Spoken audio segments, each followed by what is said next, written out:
নমস্কার দর্শক বন্ধুরা, আপনাদের সকলকে স্বাগত জানাচ্ছি রেস স্পোর্টস বাংলার এক নতুন উপস্থাপনাতে। আমি সোমনাথ এবং আজকে অবশ্যই আমরা আরেকটা বিএসএল র্যাপ নিয়ে চলে এসেছি, যেখানে কিন্তু আমরা গতকালের ম্যাচ নিয়েও কথা বলবো এবং আজকে যে দুটো ম্যাচ আছে সেগুলো নিয়েও কিন্তু কথা বলবো। এবং অবশ্যই কালকের ম্যাচের যদি কথা বলি, তাহলে কিন্তু বর্ধমান ব্লাস্টার্স তারা নেমেছিল মেদিনীপুর এফসির বিরুদ্ধে। বর্ধমান ব্লাস্টার্সের এই হোম গেম ছিল স্পন্দন স্টেডিয়ামে এবং সেখানেই কিন্তু কালকের এই ম্যাচটা হয়েছে। এবং যদি দুটো টিমের কথা বলতে হয়, তাহলে তারা যেই ম্যাচ বা প্রথম ম্যাচ তারা যে খেলেছিল সেটা কিন্তু তারা হেরেছিল। অর্থাৎ দুটো টিমই কিন্তু 0 পয়েন্ট নিয়ে দ্বিতীয় ম্যাচে নেমেছিল। এবং কালকের ম্যাচটা যদি কথা বলি, তাহলে কিন্তু 1-1 গোলে অমীমাংসিতভাবে শেষ হয় কালকের ম্যাচ। অর্থাৎ যে দুটো টিম যারা আগের ম্যাচে পয়েন্ট পায়নি, তারা কিন্তু 1 পয়েন্ট নিয়েই ঘরে ফেরে এই ম্যাচে। এবং যদি পুরো ম্যাচটার কথা বলি, তাহলে অবশ্যই বর্ধমান ব্লাস্টার্স তারা তাদের হোম গ্রাউন্ডে ম্যাচ ছিল অবশ্যই, এবং প্রথমার্ধে কিন্তু তারা 1-0 গোলে এগিয়ে যায়। মধু, আফ্রিকান স্ট্রাইকার মধু কিন্তু গোল করে বর্ধমান ব্লাস্টার্সের হয়ে, এবং দ্বিতীয়ার্ধে কিন্তু সমতা ফেরায় মেদিনীপুর এফসি। তারা কিন্তু কামব্যাক করে এবং 1-1 গোলেই ম্যাচটা পুরো শেষ হয়। আরও যদি ডিটেলে ম্যাচটা বলতে হয়, তাহলে অবশ্যই প্রথমার্ধে যদি কথা বলি, নবকুমার ঘোষ বর্ধমান ব্লাস্টার্সের গোলকিপার, তিনি কিন্তু দুর্ধর্ষ গোলকিপিং করেছেন এবং অনেকগুলো জেনুইন গোল যেগুলো হতো সেগুলো কিন্তু সেভ করেছে। সেগুলো কিন্তু যদি না করতো সেভ, তাহলে কিন্তু অবশ্যই মেদিনীপুর এই ম্যাচটা জিতে বেরিয়ে যেত। But again, kudos two Nabakumar Ghosh, তাদের গোলকিপার, তিনিই কিন্তু ম্যাচটাকে মোটামুটি বাঁচিয়ে রেখেছেন এবং দ্বিতীয়ার্ধে তিনি একটাই গোল খান।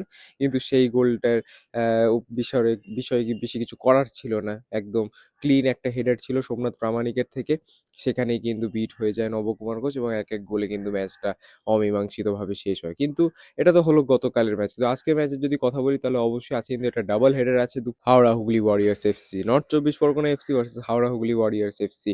তো কোথাও না কোথাও একটা লোকাল ডার্বি একটা ফিলিং দিচ্ছে। পাশাপাশি দুটো জেলা, তাদের মধ্যে কিন্তু আজকে ম্যাচ হবে নৈহাটির বঙ্কিমাঞ্জলি স্টেডিয়ামে।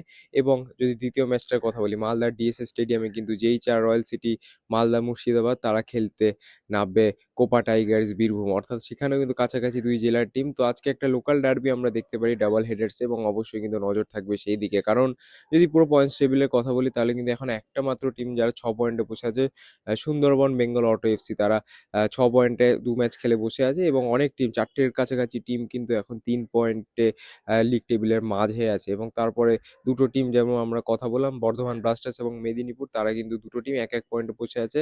এবং কোপা টাইগার্স বীরভূম, তাদের কিন্তু এখনো বেঙ্গল সুপার লিগে খাতা খুলেনি। তারা এখনো 0 পয়েন্ট নিয়ে কিন্তু লিগ টেবিলে একদম শেষের দিকে আছে।